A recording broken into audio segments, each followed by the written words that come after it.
about neurodiversity, but we are also quite specific in our venture in autism and having more of an expertise in that. So we'll be speaking mostly to that, but it's applicable to all. So what you're going to see here is actually a preview of a lot of the content we actually share with corporations. Any company that's looking to hire, that's looking to expand their definition of inclusion and equity to our community. And what we start with is a foundation of psychological safety. Certain companies, safety is a core value because it's so important in the work that's being done. And equally important is psychological safety, the ability for us to show up to our jobs as ourselves and to be accepted and to feel like we belong in the workplace.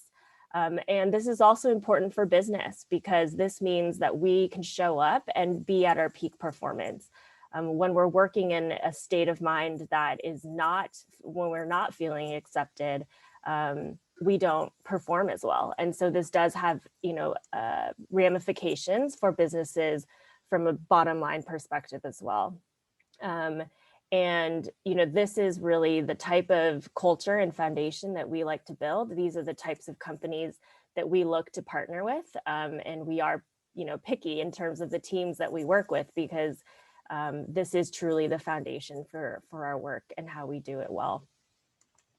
And so considering the opposite, it's really interesting, learning empathy through the pandemic. And I think one of our partners, we have a neurodiversity council, and I think she might be on or maybe joining us later, where, in our work, we really center around the voice of our community and making sure that they are a part of what we develop, all of the content that we present to companies. And a few of our neurodivergent job candidates and partners, we've been talking about, this past year and how this year has been and what we've learned from this year. And one of our partners, we've talked about, she was sharing with me about how, during this pandemic, there's been so many parallels to what the autism community experiences. And giving us a preview into some of that. So for example, if you'll remember, when we were first starting to wear masks, right? Putting on a mask and going outside, it was kind of uncomfortable, right? Like you're like, oh, should I be, when you see other people, how far do I need to stand away for them to feel safe? It's kind of, from a sensory perspective, the masks were kind of like bothersome. And there's all these like outside environmental sensations, but then there's also all of the mental of like, am I offending this person? How close can I get to them? And in many ways, she was sharing that as somebody who's autistic, that's how she goes about her everyday life, trying to figure out what the right social cues are. How should she be interacting with other people? How do you make others feel comfortable? How are you aware of yourself and how you're bringing yourself to the table? And so there's a lot that we can learn through the pandemic. We also, I think, all know now that, our minds don't perform well under anxiety and stress. It's been a tough year for all of us. And there's kind of this collective experience of trauma. And we can start to really relate and understand for anybody who has any mental health challenges, what that feels like and why we can be a bit more accommodating and how we might do that. And so we share this not to, trigger, but to really just consider what we can learn from this time and how we relate to one another as humans, even more so because of it. So when we talk about neurodiversity, we want to approach this from the mindset of cross-cultural training. So I remember when I was, first starting out in the business world, I had a training module on cross-cultural training of doing business globally. So we were learning about all of the etiquette and, of other countries, of other cultures and how to present yourself when working in that culture. And so we yeah, want to challenge all of us to think about that in the same way. We want to enter into the world of the culture of the neurodivergent community and really try to understand a bit more from their perspective of how they experience life and what we can do as colleagues, as allies, as employers to really make a more equitable process for all. The other thing I'll mention here is, you know, there's a misconception, I think a lot in the disability community, but very much so in the autism community. There's a misperception that, you know, people with autism, because communication and social scenarios may be a bit more challenging or different, that they don't want connection. And that's completely false. We have to break that, because everybody, every human wants connection. Every human wants to feel valued, wants to feel like they belong. And so I want to make sure that we address that, because even if someone has a communication difference, it doesn't mean that they don't want to connect. It's us wanting to step into that and to meet each other where we are. So just want to mention that. So we're going to talk a bit about the brain here. We are not neuroscientists, so I want to preface with that. This is our high-level research and understanding of how our brains work. And if you think about it, our brains are amazing. We take in information, process it, and then give a response in a matter of seconds. And the amount of information coming in and out of our brain in even 1 minute is fascinating. If we're sitting here and having a conversation, there's intake into our brain of what the other person is saying. Our brain processes it and then decides how to answer. And in a conversation, that happens in seconds. And so there's a lot that happens in the brain. What's important to become aware of is that our brains have differences in how we process information. So first, in auditory processing, this is what we hear, sounds and speech that's coming in, verbal instructions that we may receive, or noisy environments, right? There's all these things that factor what's happening in our ears and what we're hearing during a conversation or in an interaction. For some of our community members that are neurodivergent, they may have auditory processing challenges. So when they hear words that are coming into their brains, it may take a little longer for their brains to process the information that's coming in verbally. We've heard some of our community talk about a verbal firestorm. I feel like that's what I'm doing right now. But when it feels like someone's talking at you, like, and going and going and going and going, and they're trying to just process, you know, the first 5 sentences of what you said. And so sometimes that auditory processing delay may exist. And that's why you may hear, there may be a delay in listening versus to responding. And so that's one type of information processing our brain does. Another is visual processing. So what information am I taking in through my eyes? When I'm reading, it's discriminating between or looking at something between what's an object versus what's a word, what are shapes. And this shows up in when I'm copying notes, like if I'm looking at a board in a classroom and I'm taking down notes and I'm writing by hand, I'm processing what I'm reading and then putting that into what I'm actually writing on paper. And that processing can also be delayed or different. And there can be sensitivity to light, and to some of it is how the brain is processing what's coming in visually. With dyslexia, it's some of the words and letters that are more difficult and can get mixed. And so that's one other type of processing in our brain. The third is sensory processing. So this is what we're taking in through all 5 of our senses, our sounds, our touch. And for a lot of our community, there's a lot of, you know, sensory challenges and challenges. And, you know, an example of this would be someone shared with me about how, you know, if I'm holding a cell phone like this, that, you know, I usually hold it like this. But she was sharing with me that she can't hold it too tightly. She kind of holds it like this because the nerve endings on her fingers are so sensitive that she can't hold it in that exact way, or else it's too much sensory overload. And so you might see, right, like different things with fingers and the ways that people hold and hold themselves. And some of that is because of this different sensitivity that is in our bodies. And for our community that is autistic, this also is part of where we see some of the hyper focus on objects or tasks, because my senses are either very hyper focused to it, or I'm sensitive to it. And so just becoming aware of some of those sensitivities as well. This fourth one is not exactly an information processing process within our brains.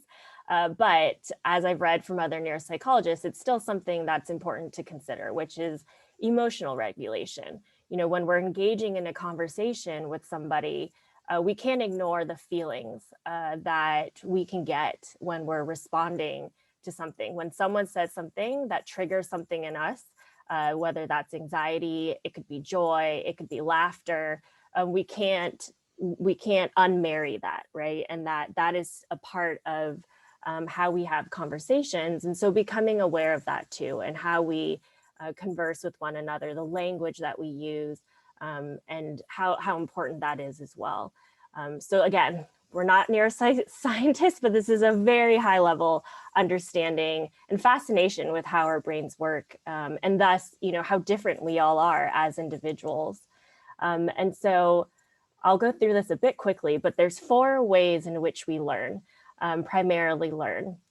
And we talk a lot about this with companies, because when we think about building inclusive and equitable approaches to the workplace and to hiring especially, we want to take into consideration the different learning styles that we have.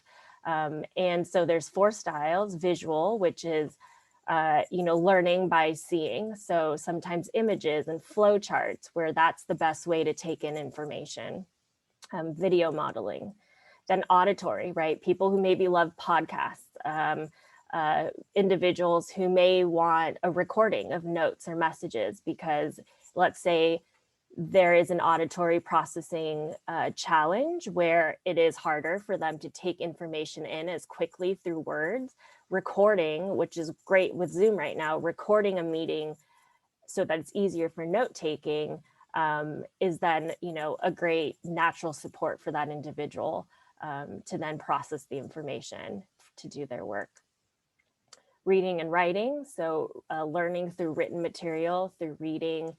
And lastly, kinesthetic, which is hands-on learning from tangibly doing, like, let me try it to learn how to do this. And, you know, we all learn through all 4 styles, but what we might have is a preferred learning style.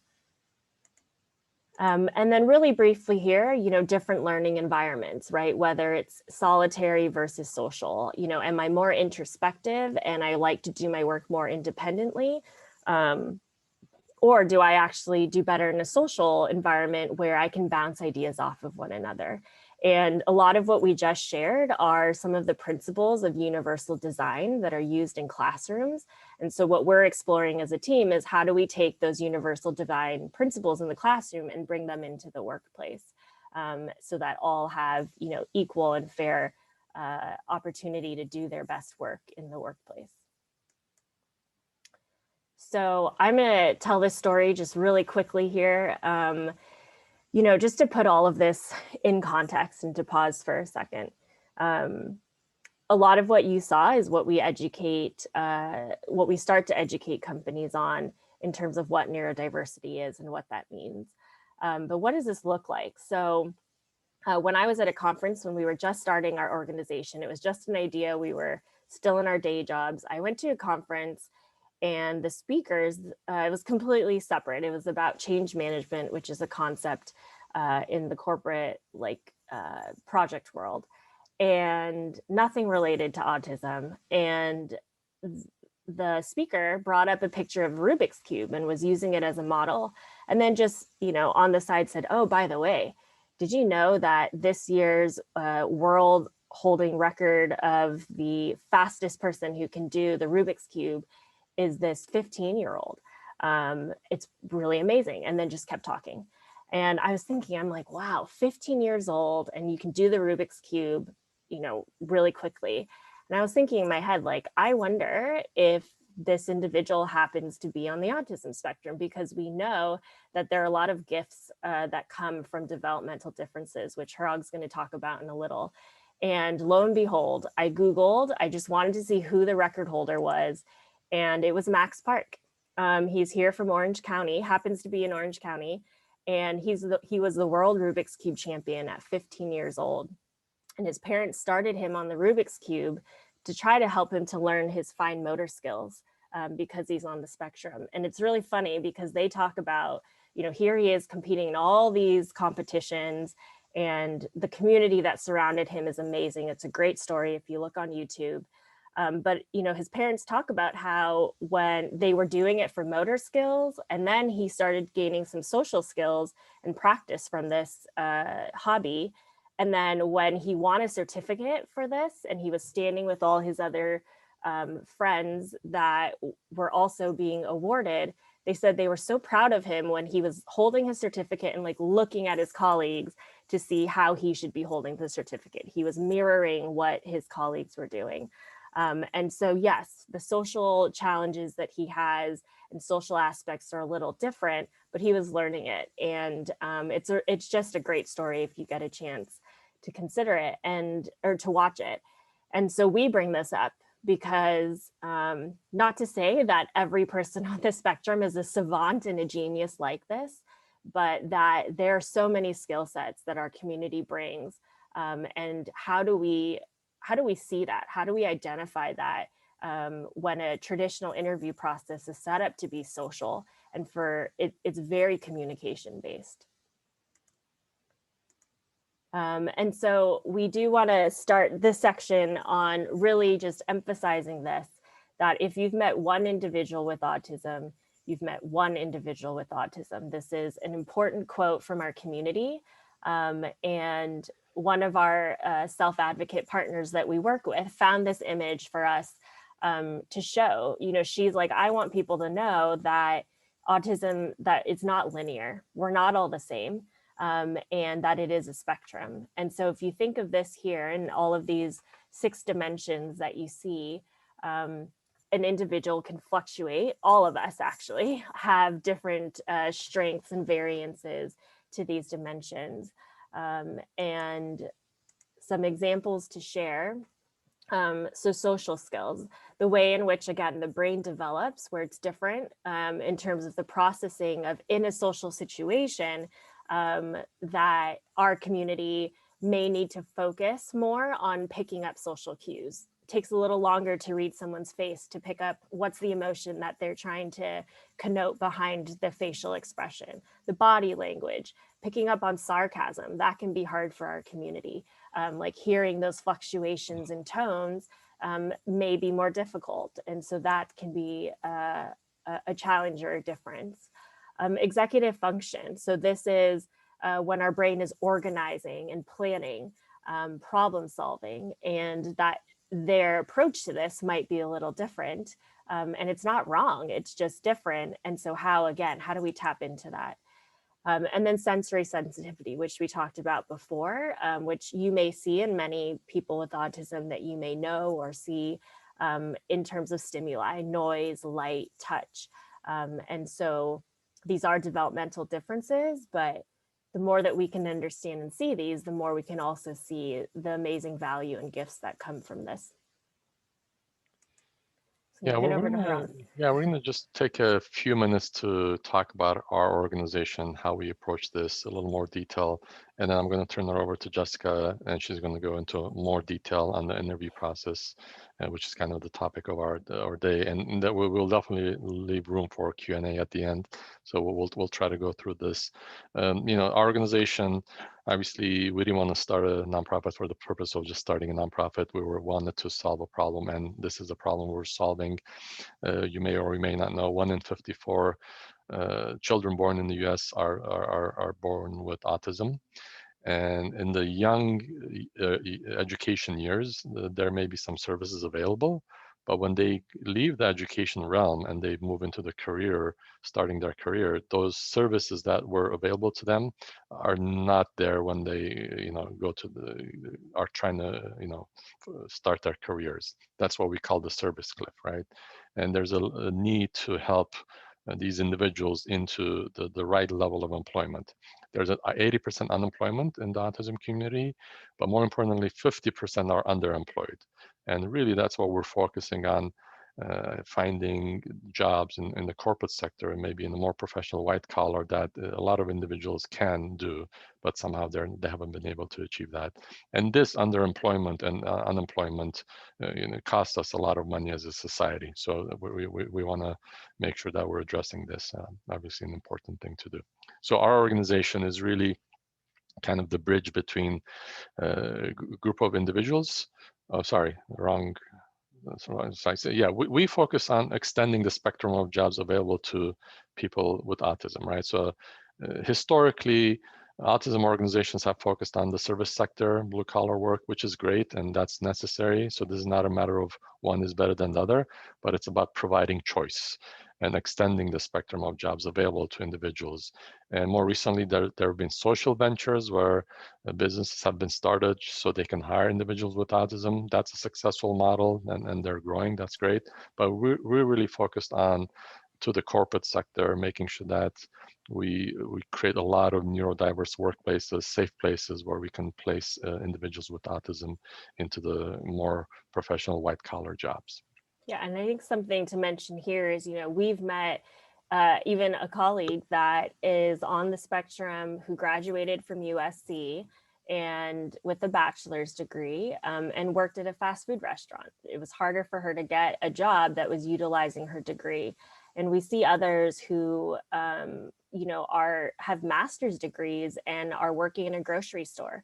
A lot of that is because of the communication barriers, which we'll talk about, but that's why we focus on the corporate sector as well, really utilizing those degrees.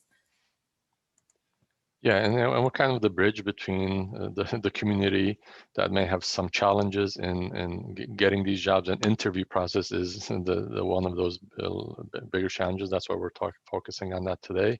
And obviously corporations, there's a war for talent.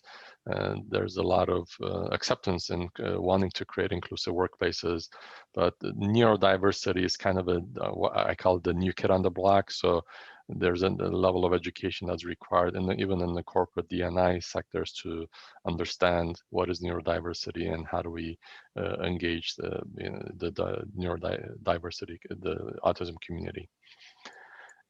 So yeah, and we place this within the corporation kind of the context, right? This is under affirmative action, and there's some regulations and so forth. So these are all things that we engage with the corporations to make sure that they understand. And I'm going to walk through these slides rather quickly, just so we can focus on the interview process. Yeah, this is a slide that we focus on quite a bit with corporations. And Jessica, you can go through the different gifts here, and then we can, because I'm not going to highlight each one of them. Like Jessica said, right, that this is not that if you hire one individual with autism, you're going to get all these gifts, right? So we want to highlight these gifts and put them within the context of a corporation to see what the benefit would be if you're a company and you create a neurodiverse workplace, right? Which means you're hiring multiple neurodivergent individuals. And if you do that, these gifts are going to naturally start coming up, and they're going to start benefiting your corporation. I'm going to focus on just a couple of them. For example, we talk about innovation. Most corporations are really want to spur innovation, and they spend a lot of money in trying to figure out how they're going to do that. And really, at the end of the day, what they're trying to do is stop having their employees think within the box, right? Break those boxes that they think in. Well, individuals with autism don't have a box. They don't think in a box. So their mind is already kind of thinking outside the box naturally. So as you can imagine, if you have a lot of individuals with autism in your workplace, integrated and feeling safe and contributing, then you're going to see these gifts and impact to your organization. I'll just also focus on the dependable and the loyal. That's another strength and a trait that individuals with autism may have, which is when they are in a safe place and they love their job, they have no interest in leaving that job. They're very loyal, they're dependable, they will be on time. There's some misconceptions related to that, and retention is going to be very high. So when you have a neurodiverse workplace and you've hired a lot of neurodivergent individuals, your retention rates are going to kind of increase, which is significant, financial impact to your organization, right? So we kind of go through each of these gifts, and we make sure that the corporation understands that this is not just charity, this is sound business strategy. Creating a neurodiverse workplace that has some benefits to the corporation, and that's what we're trying to achieve by kind of highlighting these gifts. Yeah, and we also want to make sure that corporations understand they're not the first. There's a lot of trailblazer organizations like SAP, Microsoft who've led the way, and these are just some of them. These are not necessarily our partners, but we've partnered with Thermo Fisher and Qualcomm in San Diego, and then we're creating our own network of corporations, and that's growing. But the point here is that this is proven, this has been done. These companies are spending a lot of money in this to create these autism at work programs because they believe in the business value of this. Yeah, and as SAP is one of those really leading the way, and I'm not going to get into the details here, but we want to make sure that the corporation feels like they're not alone, and we can introduce them to these other corporations so they can learn from their learnings and do it the right way. Yeah, thanks, Parag. So yeah, that's, at a really high level of where we're trying to get to with companies is to build these types of programs, whether it's a full-blown marketed, branded, program of a company, or it's, starting with one pilot position. But as Parag said, like really zoning in on the gifts that our community brings and where there's strategic value in a company to leverage that. And so like even example here at SAP, one of the IT candidates that they hired, found a defect in the system that saved them $12 million, right? And this is because their minds and their brains see these problems and these data sets in a completely different way. And there's tremendous value that comes from that. And so the last half of this presentation is really then about the equitable approach in the hiring process. And we shared all of that in the beginning to give context to why, our community may show up to a hiring and an interview process differently. And so our responsibility as hiring managers, as DEI professionals, to understand when they see a difference in how a candidate shows up, to become aware of why that may be. And so we're going to offer some practical steps for interviewing and hiring neurodivergent job candidates. And you see here, like, this is about really taking this equitable approach. And the more that we know, the more that we can look at this in the right lens. And so as mentioned before, the brain develops differently. The way that it processes information, the way that then alludes to how we communicate can be different. And the biggest barrier for our community is the hiring and interview practice, the interview specifically. Most interview practices are set up to be socially based. We're sitting across the table and we're having a conversation verbally about why, you're a good candidate for this job, and you're trying to convince the hiring manager why you're the best person for this job. This doesn't lend itself well. When we look at that 80% unemployment rate, we really believe that the interview is the greatest barrier for our community. So first, for how to attract neurodivergent talent, even just from a job description standpoint and postings. First, we're starting to see this more, but companies to use inclusive language in their job description that shows that the company values inclusion. A lot of our community, only wants to apply to jobs that state that they are inclusive, at companies that state that they're inclusive, because it's important enough to do that. And that means that, you can only bet then that the company at large is making an effort in that. be open to accommodations and accommodating unique needs. I've seen job descriptions now that also have that, mention at the bottom of we're, an equal employer and we accommodate. And that can also be because of some affirmative action targets. And then this is a big one for the job description for our community. List specific job duties and expectations in a clear and direct manner. So more often than not, I read job descriptions that have a lot of language that's very vague. It might also have a lot of jargon in it. And it'll say, requires 10 years of experience and all these things. But when you actually talk to the hiring manager, I say, oh, do you actually need 10 years? They're like, no, that's just the way it's leveled at. But if someone has experience in these things, they should still apply. Our community reads a job description and they take it literally. And so many of my candidates do not apply to jobs because they're not meeting every single item of the job description, right? They see it as like a checklist.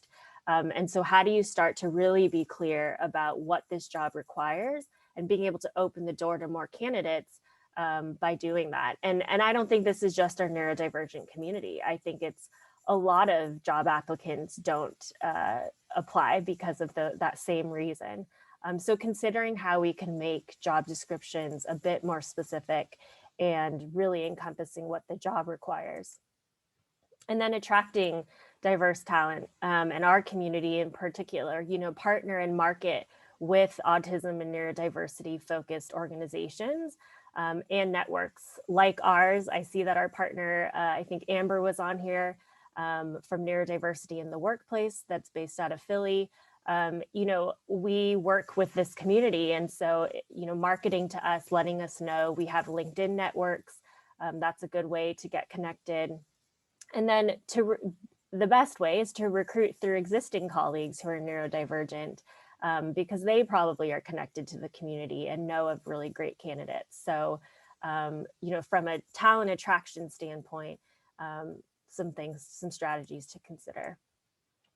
But now getting into the actual interview. So as mentioned, how do we take an equitable interview format? This means taking a step away from the traditional format and enhancing it with a more skills-based hiring approach. So we're actually allowing candidates to show their skill sets and demonstrate the skill sets, not just telling me what their skill sets are. Why this is better, it reduces bias and equity for all candidates. We believe that this practice is actually good for everybody. Example here, we just hired for an accounting job in January with a really large financial firm. And the way that we set up the interview with the company is, accounting is such a technical job. And so half of the interview was the traditional social interview of meeting the team and talking about past experience. But the other half was doing an Excel test and also a bank reconciliation activity. The candidates shared their screens and we watched them go through an actual activity. And this is where we're now able to gauge, do they have the skill sets for the job?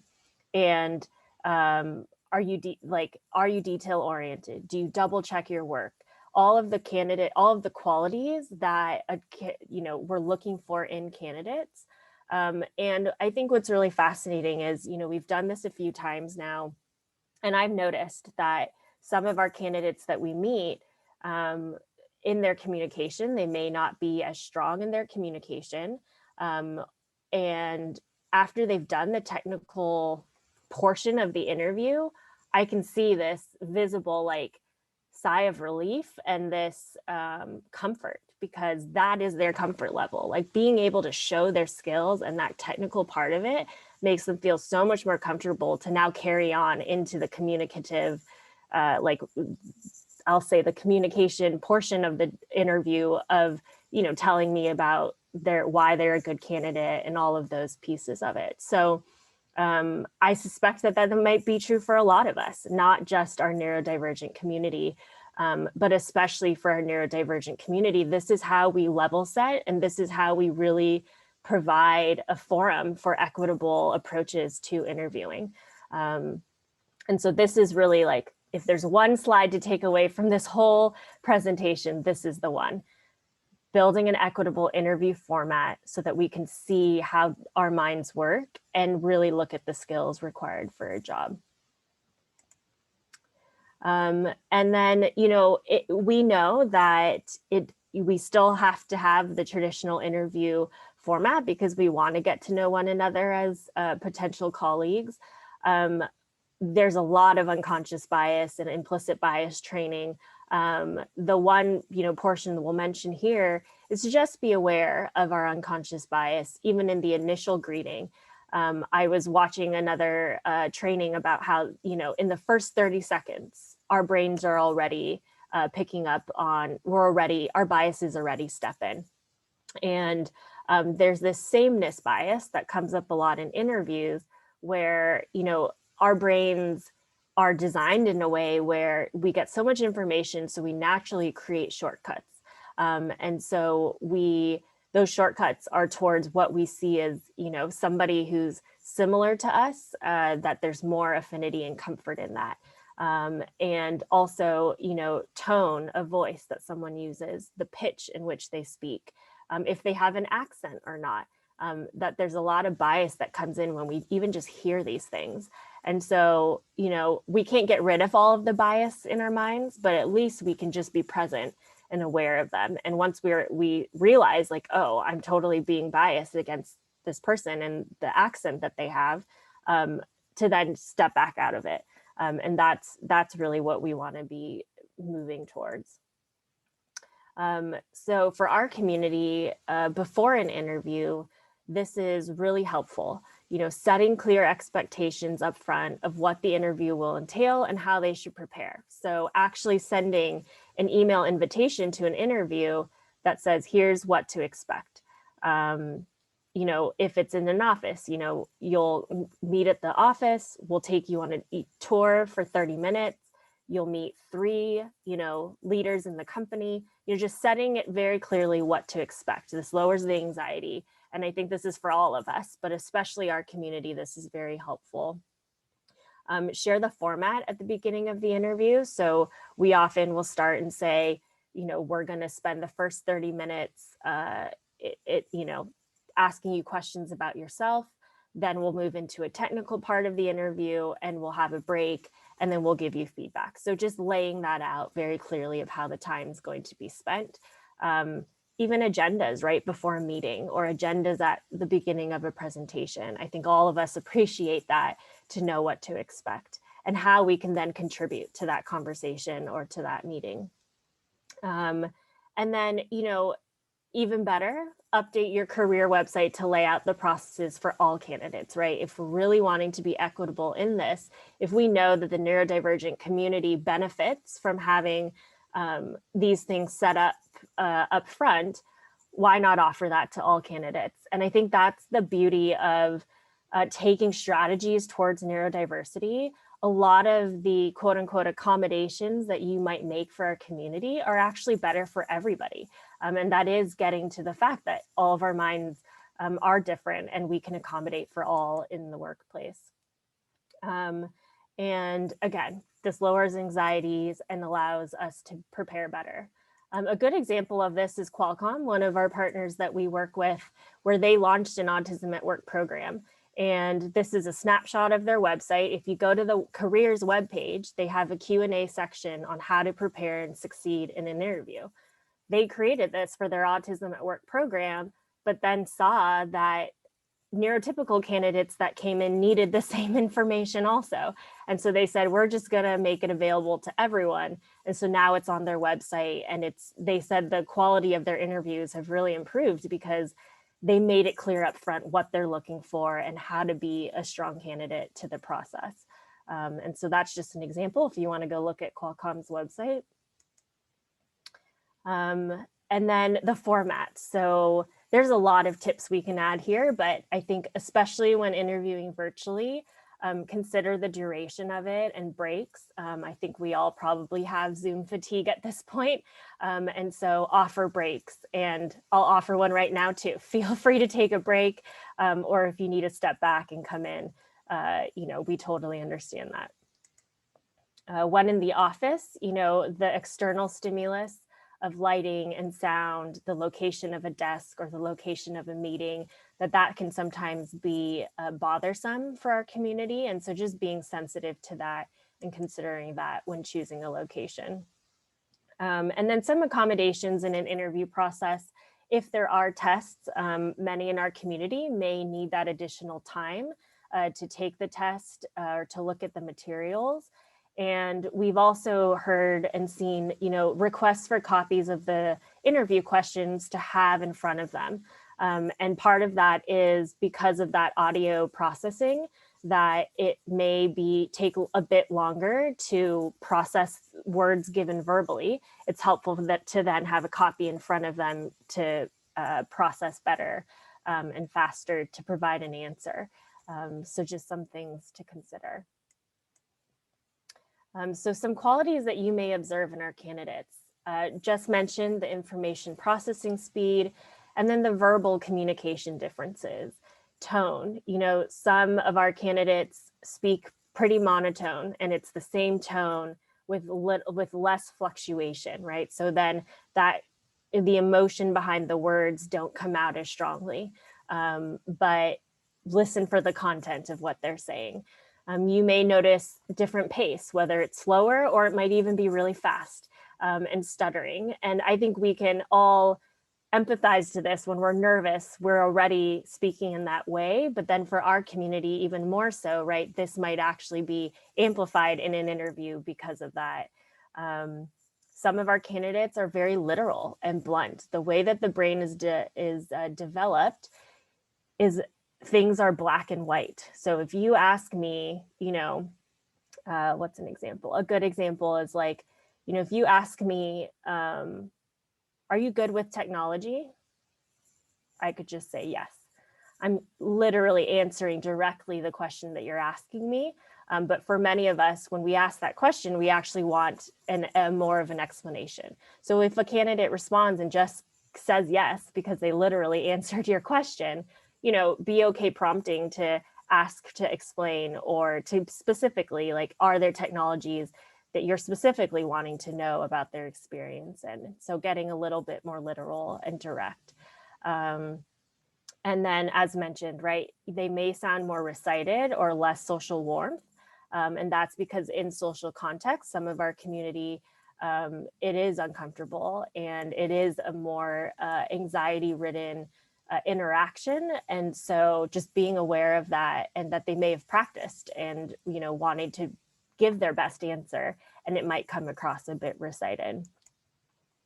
Some wandering eye contact or less eye contact. This is part of a physical stimulation. Sometimes looking at somebody else's eyes can actually be really overwhelming, and it's a sensory overload. And so just becoming aware of that and not letting that be a reason to not, to pass on a candidate. And then some social anxiety. You may notice some nervous habits on Zoom calls. Some of our candidates we've been coaching because they might like swivel in their chair like this, or be like, just kind of moving around. And so we coach on some of these habits, but you might notice that, and it's just a nervous habit. In many children, you might notice something called stimming, which is like rocking back and forth, or doing something with fingers. And stimming is a self-stimulatory activity. So it's similar to what some of us may do when you pace around the room when you're nervous, or you bite your fingernails, this nervous habit. It's that same type of self-stimulatory activity.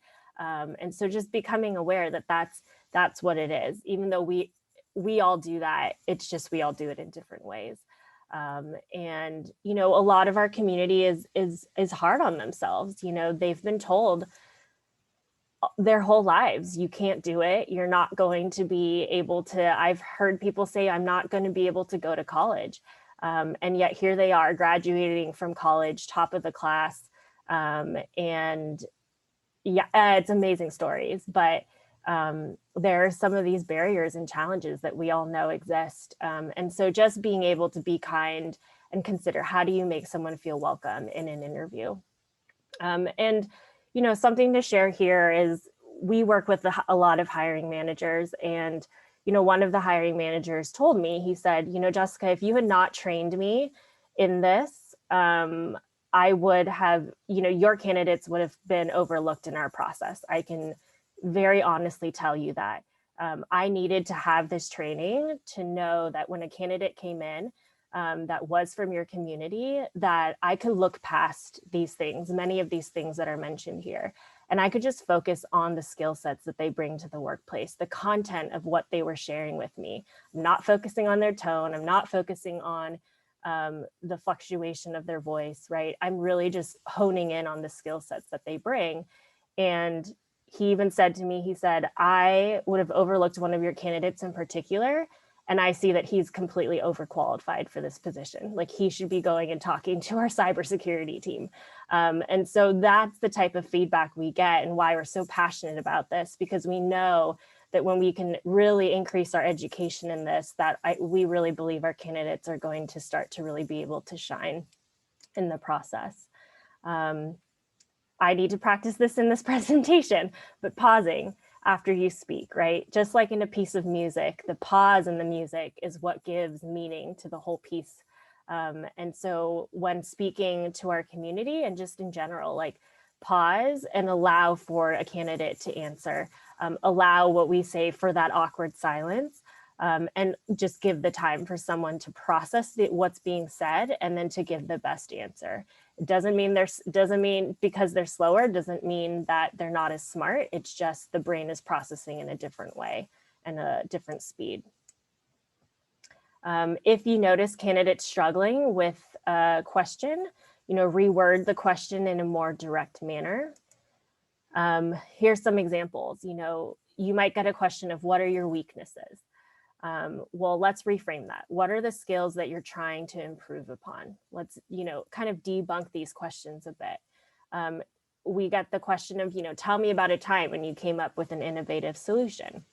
We can be more specific, tell me about a time at a previous job where you came up with a solution to improve the efficiency of a process. And just getting into that more specific and narrow reason for why you're asking the question. And then sharing the intent of the question. Why are you asking this question in the interview? What are you trying to learn by asking this question? And then using examples and scenarios to maybe illustrate. So sometimes we encourage companies to provide a scenario of a problem that might arise, and then ask the candidate how they might solve it. Instead of saying, tell me about a time when you did this, like, let's tell you about an actual scenario you might encounter in the company, and how would you maybe take steps to approach that. The other pointer we say is, point out an experience on a resume, and then ask the candidate to share more about their time at that job or in that experience. And that, again, helps to put more clear and specific boundaries on what we're talking about and what we're trying to get answers to understand about you as a candidate. And so these are kind of some closing tips. First and foremost, whenever you're in doubt, if you are working with a neurodivergent colleague or candidate, when in doubt, ask them. Sometimes I'll have hiring managers come to me to ask a question, and I'll say, oh, like, why don't we ask them, right? It's really leaning into entering into someone else's world and really meeting someone where they are, and not thinking that, because they're different, that I can't ask them about it. And we all want to be sought to be understood. And so really, when in doubt, ask the individual. Focus on the skill sets of what a candidate brings to a job, and lead with curiosity. This is probably the biggest tip I can give, which is, don't assume. If you're getting an answer, seems like someone's closed off, lead with curiosity. Ask another question to understand where they're coming from, and why. Think of Max and that Rubik's Cube that we shared about. If he sat down for an interview, he would probably not do very well because his communication skills are not as strong. He's still a teenager. I think he's turning 18 pretty soon here. But imagine all of these skill sets and these gifts that he has that we wouldn't even know about if we didn't change our interview process to allow for him to show that, and to meet him in an environment where he's able to show that in a comfortable way. And so we hope this is helpful. Ultimately why this matters, really just getting to an equitable place where all of us have a chance to succeed. And so we'll close and ask questions, but maybe the last thing we'll mention here is we were so excited and proud to launch USC's inaugural neurodiversity hiring event in January of last year with the Career Center, with the Office of Disability. And we brought, I think it was 7 employers onto campus and led a hiring event. And we found out recently that I think 2 or 3 people got hired. So we were so excited about that. We have had companies reach out, and we're going to do another fall hiring event, most likely virtually this fall. If you'd like to stay involved, there's a student organization, Trojans for Neurodiversity. These are neurodivergent individuals and allies on campus. So a great organization to stay plugged in with. And then there's also a USC ASD's Autism Spectrum Disorder Committee of staff and faculty who are just eager to learn and to understand how to better serve students in the community. And so these are great ways to be involved on campus. So I'm going to finally pause here and we'd love to open the floor for questions. And thank you so much for your time and being here with us today. And yeah, thank you. So I will open the floor. I think if you want to come off of mute and ask a question or in the chat box, we'd love to answer questions. And I believe we have a colleague here. We have a couple actually that are in our neurodivergent community, and she has offered to answer questions as, an individual on the autism spectrum too, if anyone has questions, to our community.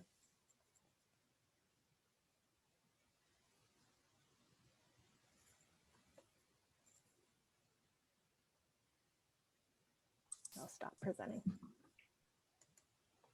I have a question. This is Ali, by the way. Hi, Jessica. Hi, Ali. Nice to see you. Yeah, Ali. So question I have is, let's say we get past the hiring interview and so forth, and now I'll think on myself. So let's say I'm on the spectrum and I'm in the workforce now. What are things or changes that need to be made to provide the support beyond the initial hiring? So in case I encounter something, I mean, granted, there's plenty of support available, in case of racial discrimination or, those kinds of well understood challenges, right, in the workforce. And so for something like this, how do we as companies, organizations sort of get to that point where we can support individuals that are contributing, but maybe are facing additional challenges once they enter, either like you mentioned, bias or just sort of microaggressions that are kind of hard to pinpoint. So how do we prevent or maybe reduce some of those challenges? Yeah, I think there's a lot of strategies to take. I'd love to ask actually our community members that are here for their feedback on that. But I'll first maybe answer with, one, education, just kind of elevating the knowledge of neurodiversity and having the context and the language to talk about it from that lens. I also think, there's a great resource. It's the Job Accommodations Network, and we can put that into the chat. They have a long list of all of the types of accommodations and natural supports that you can put in place. I think a lot of it, as you're saying, is communication, and that's for all of us, right, in conflict, and understanding first at a base level that we may communicate in different ways, and understanding, the meaning behind what someone is saying. not jumping to conclusions of what they mean by that. And I think this is just true for all humans. I do think that there are some, for our, community, like sending an agenda. It's a lot of lowering the anxiety in some of these workplace situations, of like, what can I expect? How am I expected to show up to this process? If I'm working in a team, what's expected of me as a team member? What is my portion to contribute to this? Sometimes it's just laying out those ground rules and being really specific about, the objective of this, or, being really direct and very specific in that. And I would say for the individuals we've placed into jobs, what I've seen as being the most helpful is, like, even in training, it's taking a more it's that diverse learning style approach. So don't just talk at me, right? Allow time for like the information to be absorbed. And it's the verbal firestorm. It's being cognizant of pausing, of asking questions to see if the individual's understanding what's being trained, and the format of how it's presented. Like, more often than not, companies have these long job procedures, like page after page after page of all words. Well, how can we start to put some of that into like a flow chart to understand the process? And I've seen that as being really helpful for our community. But I'd love to open the floor to any, to our community that I see on the call, if you might have something, any opinion to give to that, of helpful accommodations in the workplace. Jessica, I could jump in. I oversee the process by which both students and employees with disabilities at USC are accommodated.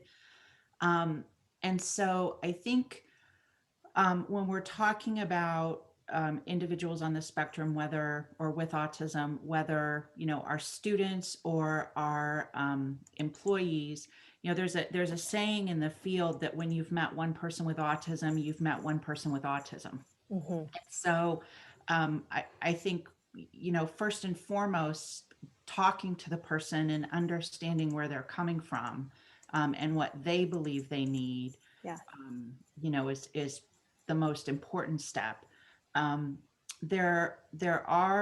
So when I think of it from a company-based model or an employer-based model,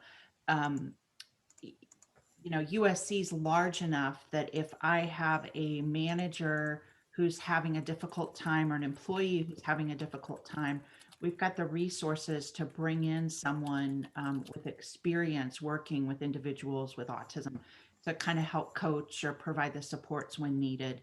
And I think that type of service is pretty readily available in the market if a company doesn't have folks on staff.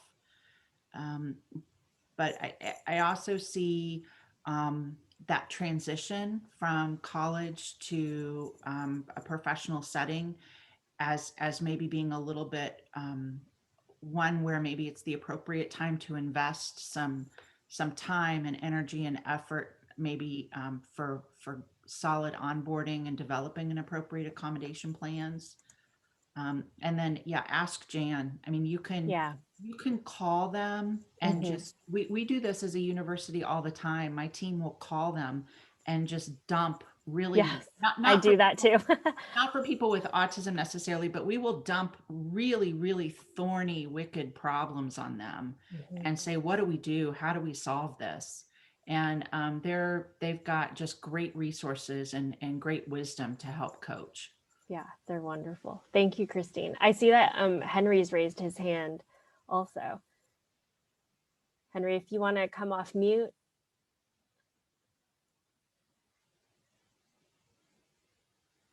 Oh, good to see you, Henry. Good to see you, Jessica. Are you going to look into like multicultural student affairs and Asian student orgs? You're thinking about hiring to speak to the orgs. Yes, we do work with some of those organizations that are on campus and in our community, definitely. No, like like around California, around SoCal and out of state. Do we work with multicultural organizations? Yeah. Yes, we do.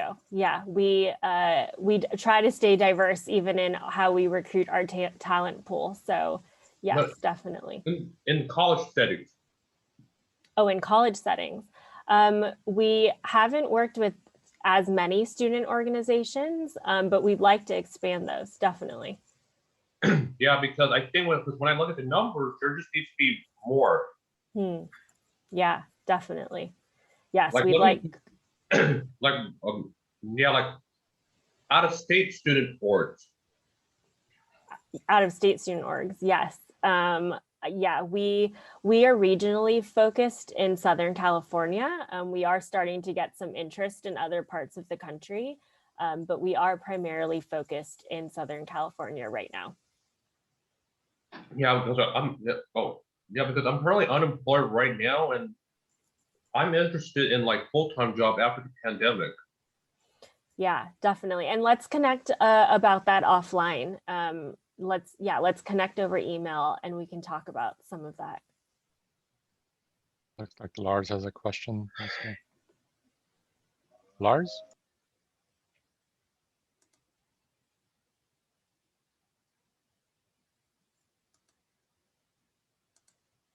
Hi, Lars. Lars? Unfortunately, we're not able to hear you. Okay, well, my headset got disconnected. We can hear you now. I think that it can be helpful to identify explicit mentors for individuals on the spectrum. This, might not be the immediate supervisor of the person. It may be either somebody else who's on the spectrum, if you have somebody like that, or somebody who has a family member, or just somebody who has a knack for that. Again, people on the spectrum may have more difficulty in identifying these individuals themselves. So if you have a mentor who can perhaps provide daily or monthly or weekly debriefings, so where you can go if there's a question about understanding organizational culture or feedback for if there's a perception of some tension, but you can't quite place it.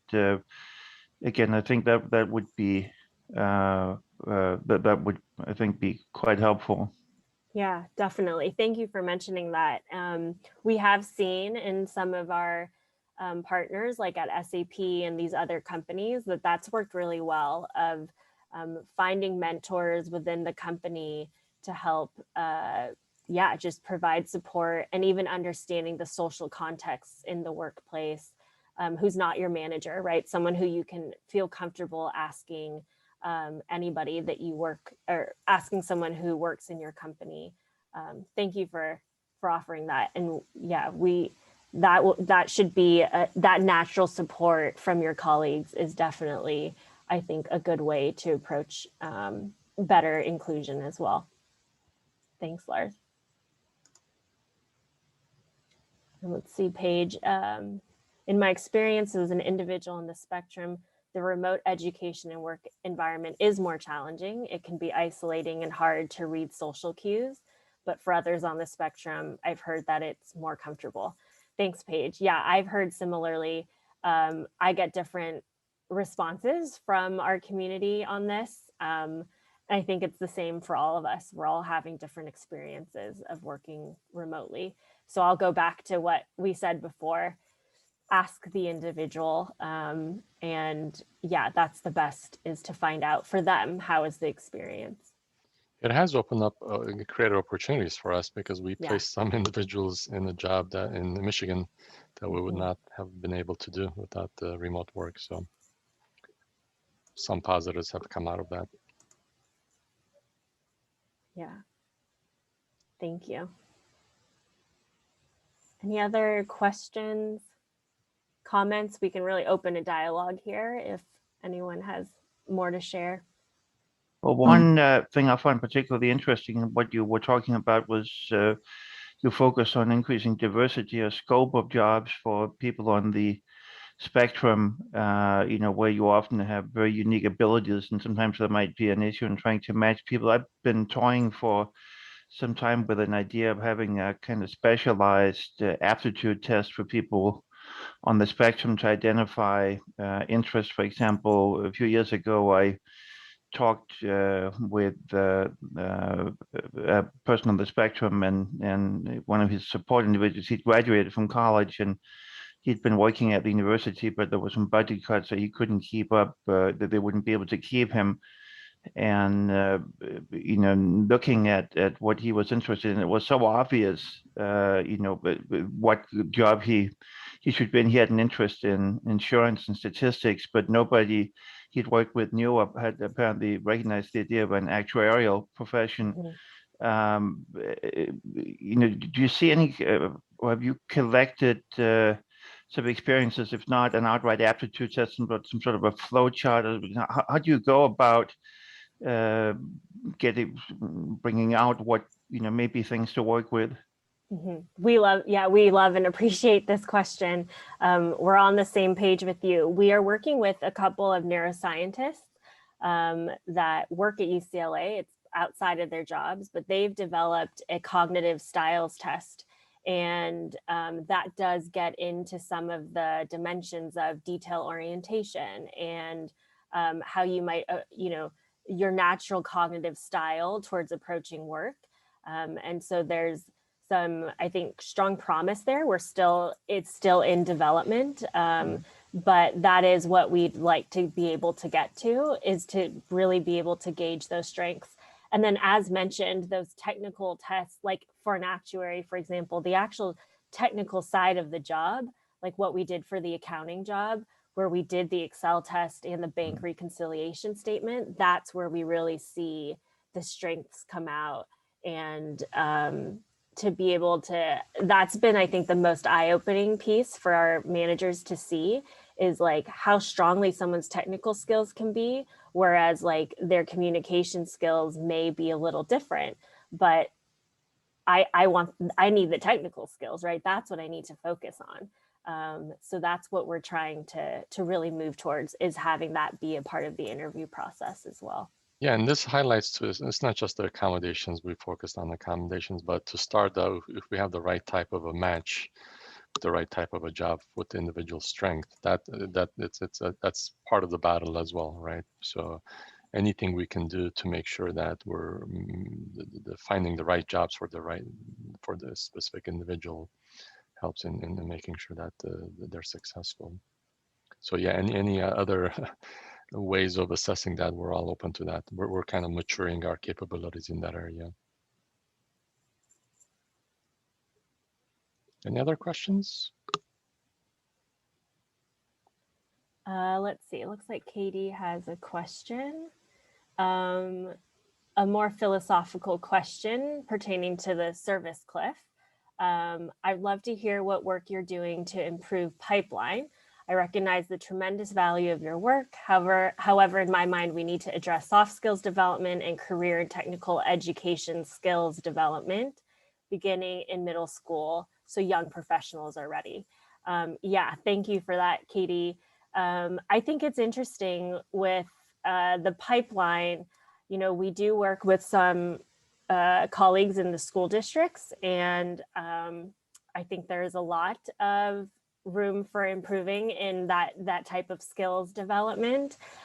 Currently, we as a team at the Spectrum Works are developing what we're calling an corporate employment readiness training, which is going to focus on the very specific business professional skills that are required to get a job, the unwritten rules of the workplace. I think there's so many unwritten rules of the corporate workplace and expectations that people are expected to just naturally pick up on. What does it really mean to be a business professional? I mean, I even tell candidates that when even for me, the Spectrum Works fully upfront, when I'm emailing with you as a job candidate, I am gauging those business professional skills, because I know that emails are such an important part of your job. And so we are upfront with our candidates when we interact with them. But how do we start to democratize that information to the broader neurodivergent community of like, these are like, how do we read this situation? What is someone actually trying to understand here? And we're starting to see that with even once you're in a job, what are all of the unwritten rules? So we're starting to develop some of that content that we'd like to make available. And hopefully school districts and others might be able to come and take from that and then adapt it to their students eventually. Yes, Lars, thank you so much for that. Temple Grandin has written a lot and talks a lot about exposure to employment and jobs at a very young age. And it's, yeah, she's wonderful to hear speak about that.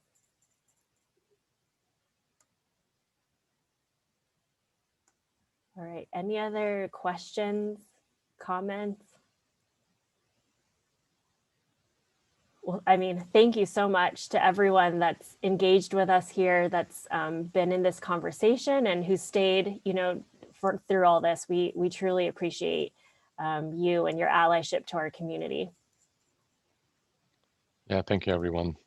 And we'll stick around for a few more minutes in case others have some questions that they want to ask us. But thank you for, coming to our presentation. Yeah, and I'll put our put my contact information here if anyone wants to reach out and connect as well. And I believe the recordings, which I started late, by the way, a few minutes late, Oh yeah, will be available through the DNI, the DNI Week website. If not, I can always pass it on. I think I'll have a copy. Can that recording be shared with people outside USC, or is this only for USC? I'm hoping if it's shared on the website, it will be external, right? Because that was an external website. Yeah, because if I share it, you're going to have to be a USC, to have a USC account, I believe.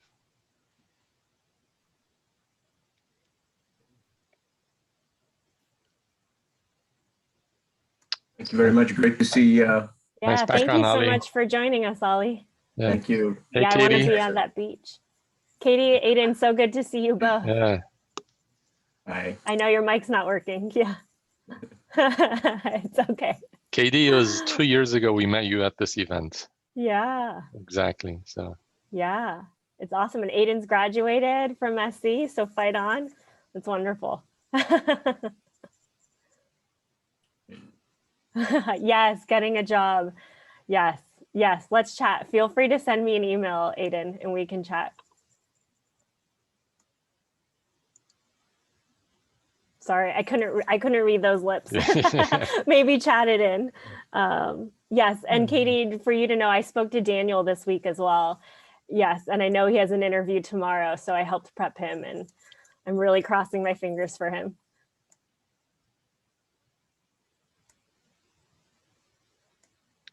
Hey, Daniel and Alicia, thanks for joining.